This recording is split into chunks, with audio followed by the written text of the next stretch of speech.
La question du règne, de la domination concerne tous les hommes. Mais est-ce que les hommes dominent? Qu'est-ce qui s'est passé entre-temps? Qu'est-ce qui est arrivé? Le péché de l'homme a vendu la race humaine, l'espèce humaine, a vendu l'humanité. Au point où les hommes et les femmes qui étaient censés régner, ils sont devenus esclaves. Malgré toutes les dispositions que Dieu a prises, les hommes sont devenus esclaves. Et on peut voir des personnes être pourchassées dans leur sommeil par les animaux. Mais Dieu a dit domine sur les animaux. Il y a des personnes qui sont prises par la peur lorsque les oiseaux chantent, surtout la nuit. Pourtant Dieu a dit domine sur les oiseaux du ciel. L'homme est arrivé au point même où tu peux voir même une femme devenir poisson dans un corps humain. On dit domine sur le poisson. Et lui devient poisson. Elle devient poisson dans un corps humain. Mais Dieu a dit dominer. Et certaines personnes en arrivent, pris par la peur, au lieu de chercher solution auprès du Dieu vivant, ils vont chercher la solution auprès des puissants des ténèbres et se retrouvent à adorer la créature, les objets. C'est parce que l'homme, la race humaine a été vendue et est devenue esclave du péché, esclave de la mort, esclave de la peur, esclave de la pauvreté, de la maladie. Et quand quelqu'un se démarque et il vient à Dieu, il se précipite et commence par faire des demandes à Dieu, adresser des demandes à Dieu. Dieu, donne-moi. Vous savez, Dieu n'est même pas prêt à nous donner la paix, la joie, la justice en premier lieu. Pourquoi? Parce que celui qui nous a volé la royauté, celui à cause de qui les hommes sont devenus esclaves, il est encore là sur la terre. Jésus l'a appelé le prince de ce monde. Et ailleurs, il est écrit que le monde entier est sous la puissance du malin. Au cas où tu l'ignores, celui-là, avant même que tu ne naisses, il s'est spécialisé dans 3 domaines. Il s'est spécialisé dans le vol. Il s'est spécialisé dans la destruction. Il s'est spécialisé dans le meurtre. Jean 10:10. Le voleur ne vient que dérober, voler, détruire, égorger. Il est là. L'ennemi s'est déjà spécialisé dans le vol.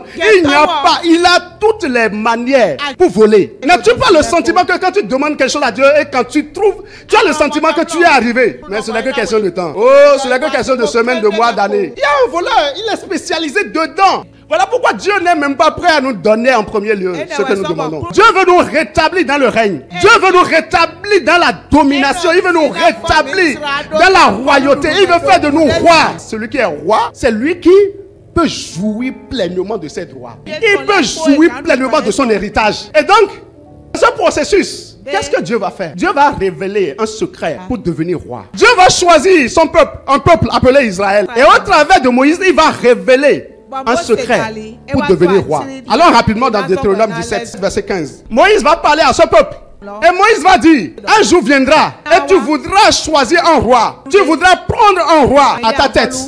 Et il dit, tu mettras un roi que choisira l'Éternel ton Dieu. C'est l'Éternel, c'est Dieu qui choisit le roi. Mais le peuple a dit, mais comment est-ce qu'on saura que c'est l'Éternel qui a choisi? Et il va continuer en disant, tu prendras un roi du milieu de tes frères. Tu ne pourras pas te donner un étranger qui ne soit pas ton frère. Ne commets pas l'erreur de donner la royauté à un étranger. La royauté, c'est une affaire de famille. Dieu veut donner la royauté à sa famille. Et donc, s'il a dit à son peuple, ça veut dire que c'est lui-même son cœur. Quand le péché est venu, le péché nous a séparés de Dieu parce qu'il savait que la royauté est une question de famille. Et quand Jésus va venir, la première chose que Jésus va faire se trouve dans Éphésiens 2, à partir du verset 17. Jésus est venu annoncer la paix à vous qui étiez loin, c'est-à-dire à nous qui étions loin, séparés de Dieu. Et il a annoncé la paix à ceux qui étaient proches. Israël aussi était proche, il n'était pas tout près. Donc Jésus va annoncer la paix à nous qui étions loin, la paix à nous qui, ceux qui étaient proches. Et maintenant, qu'est-ce qu'il va faire? Car c'est pas lui maintenant, Jésus, que nous on peut maintenant avoir accès auprès du Père. Et il dit, c'est à partir de ce moment-là que nous ne sommes plus étrangers, mais nous devenons concitoyens des saints. Les gens de la maison de Dieu. Une autre version dit, gens de la famille de Dieu. C'est une question de famille. Et donc, Jésus, quand il est venu avec un message. Quand Jésus est venu, pendant qu'il était dans la boue du péché, quand Jésus est allé le chercher, Jésus l'a amené auprès du Père. Éphésiens 2 dit que Jésus l'a amené où? Auprès du Père. Et Jésus dit, je veux que Thierry, il fasse partie de notre famille. Les anges ont regardé, les anges ont dit, quoi? Le prince là, il sait ce qu'il dit. Jésus ne s'est pas occupé d'eux. Jésus, il s'adressait juste au Père. Il dit, Père, Père, c'est vrai qu'il n'est rien. C'est vrai qu'il est pécheur. Mais c'est à cause de lui que je suis mort. C'est à cause de lui que j'ai versé mon sang. C'est à cause de lui que je me suis donné. Alors quand il va dire ça, allons dans 1 Corinthiens 1 verset 30.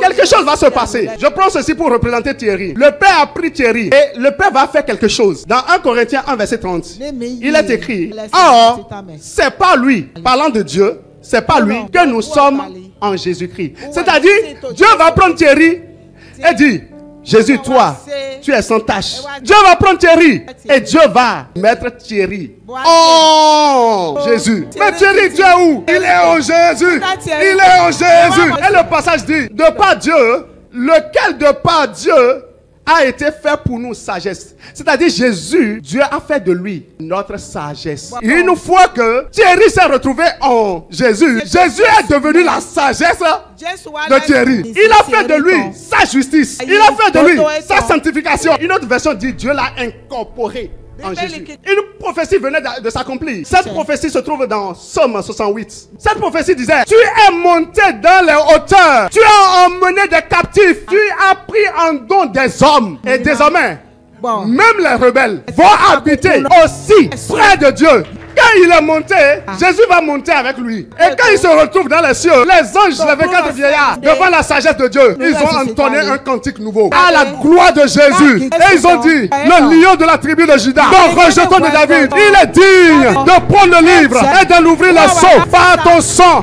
Les hommes de toute tribu, de toute langue, de tout peuple et de toute nation. Et tu as fait d'eux un royaume et des sacrificateurs. Et ils régneront sur la terre. Ils régneront sur la terre. Je te dis, la royauté c'est une affaire de eux.